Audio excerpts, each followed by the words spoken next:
Beli polis 200.000 dapat e-voucher 50.000. Ajak teman dapat lagi 50.000.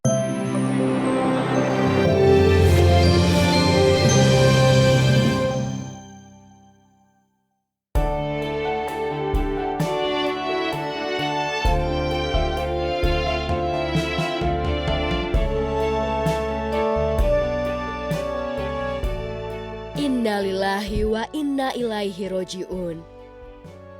Industri musik tanah air kembali kehilangan salah satu putra terbaiknya. Musisi Odi Agam yang hits sebagai penyanyi dan komposer di tahun 80-an meninggal dunia pukul 11 waktu Indonesia Barat kemarin akibat komplikasi penyakit yang dideritanya. Menurut Alma Filia, sang istri, sejak 7 Oktober lalu, Odi menjalani perawatan intensif di Rumah Sakit Persahabatan Jakarta Timur karena mengalami sesak nafas dan gangguan ginjal akut. Meski kondisinya sempat membaik, pelantun lagu Kesempatan itu tak sempat bicara kepada segenap keluarga yang ditinggalkan. Beberapa hari menjelang ajal menjemput, Odi hanya bisa mengangguk tanpa pernah mengucapkan sepatah kata. Namun benarkah sebelum masuk rumah sakit, Dio Alif Utama, putra Odi dari pernikahannya dengan Chintami Atmanagara, mendapat firasat bahwa sang ayah akan pergi untuk selama-lamanya? Mimpi doang. Sempet mimpi doang, cuman nggak suzon juga lah ya. Taunya emang sudah. Seperti apa? Karena kangen. Karena Alif kangen, udah lama nggak bisa bercanda kan, 3 minggu di rumah sakit. Kalau papa nggak bisa komunikasi, cuman dia denger lah. Sempat aku sebutkan ini Alif gitu ya. Aku di sini gitu. Terus bangun, matanya melek. Tapi cuman berapa detik doang habis itu tidur lagi. Tapi dia cari-cari tangan gitu. Dia sebenarnya tahu sih ada anaknya gitu tahu. Dan mungkin semangatnya di situ. Papa kan udah stroke 3 kali, udah bertahun-tahun.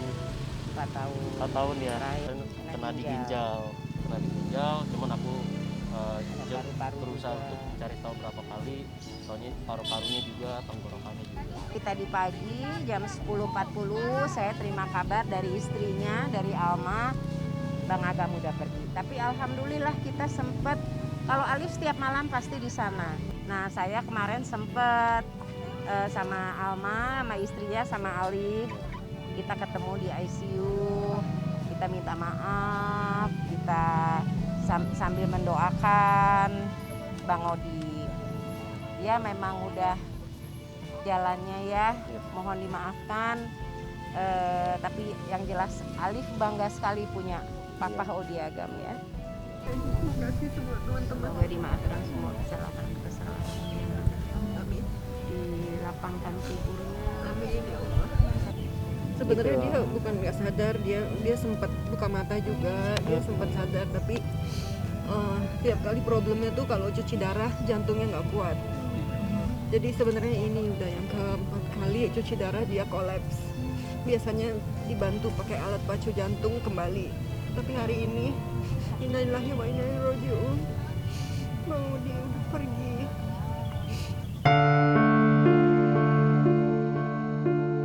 Sebelum mengalami sesak nafas dan ginjal akut, Odi sudah 4 tahun berjuang melawan penyakit stroke.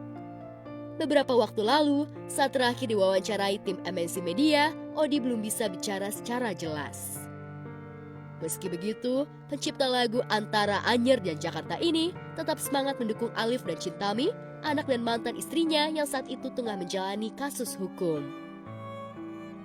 Sebagai istri, Alma Filia bersaksi betapa loyalnya Odi dalam membela dan mengayomi keluarga. Siapa nyana, sosok pengayom itu telah pergi untuk selama-lamanya.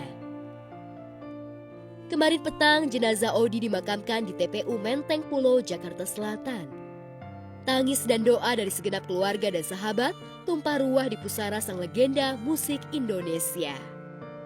Bang Odi orangnya baik, Lucu ya, lucu, baik, jahil. perhatian. Iya. Gimana? Dia orangnya ngomong banget, kebapaan. Saya juga mau ucapin terima kasih buat Teteh. Sama-sama Teteh ini saya. supportnya luar biasa. Amin, amin, amin. Amin. Ya harus saling support ya. Saat terakhir itu saya nggak bisa lihat itu, bikin saya sedih. Iya, itu saya. Dia tuh bagian baik banget. Ya mudah-mudahan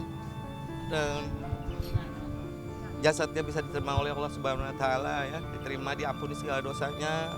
Mudah-mudahan juga Allah menyayanginya gitu ya, karena kan dia sempat sakit lama gitu sakitnya. Ya itu kan menghapus dosa-dosanya gitu.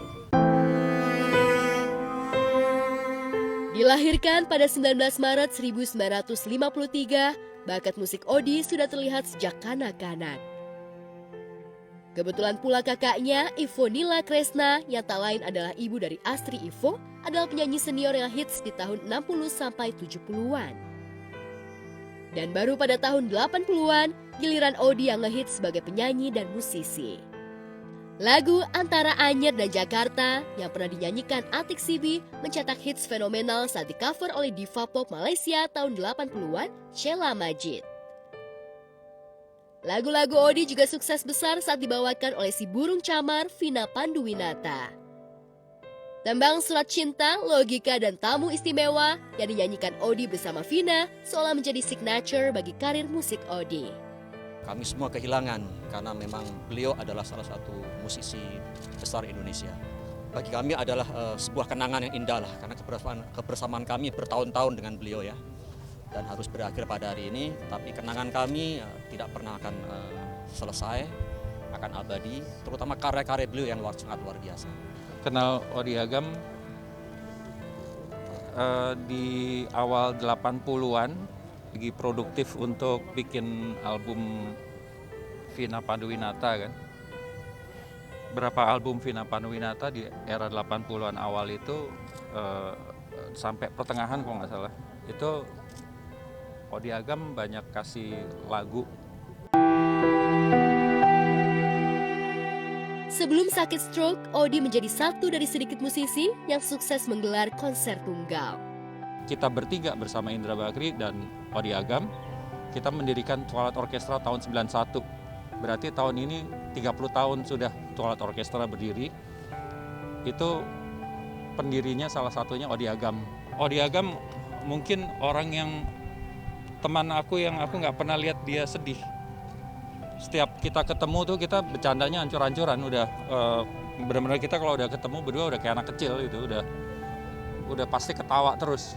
Dulu waktu awal-awal karir dia tuh saya selalu banyak terlibat gitu loh. Kan saya dulu kan penata rias ya kan. Jadi dia dari mulai menangani rambutnya, make upnya itu selalu pakai saya. Sampai saya jadi backing vokalnya. Coba lihat deh nanti kalau kaset-kasetnya Bang Odi Jawa dulu pasti ada nama saya. Gitu. Nah, jadi saya dulu deket sekali gitu. Jadi ya maksudnya satu abang yang periang gitu ya, periang terus orangnya tuh apa ya, misalnya kalau dia dapat honor gitu, itu kita semua dibagiin gitu rata gitu loh.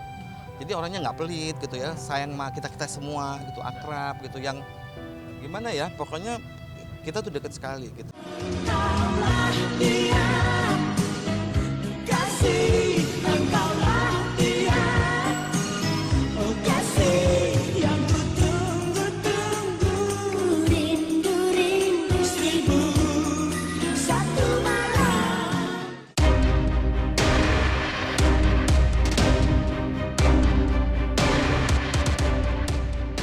Kini, sederet tembang hits seolah menjadi prasasti abadi yang ditorehkan Odi di panggung musik Indonesia.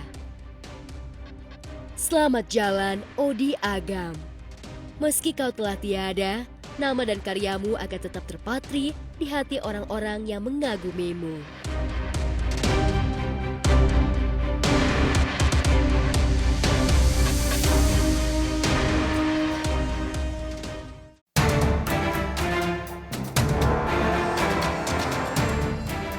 Bukan artis, bukan selebgram, tapi sosok Irena Febiola mendadak jadi perbincangan pasca mengungkap isu skandal terlarang suaminya dengan Thalita Latief.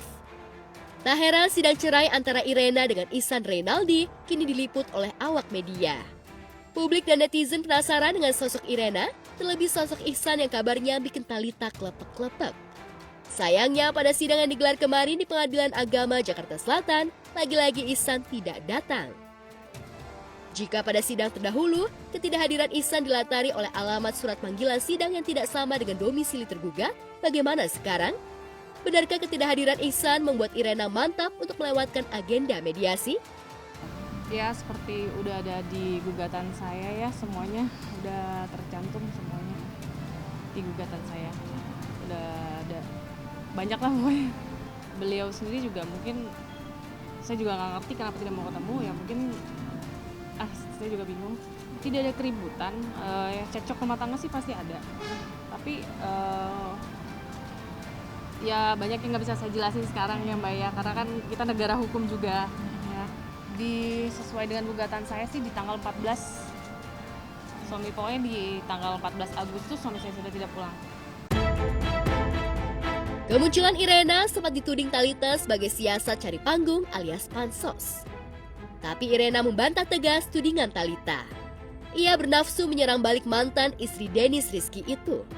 Lalu benarkah Irena menyimpan bukti digital terkait isu suaminya menginap di sebuah hotel bersama Thalita?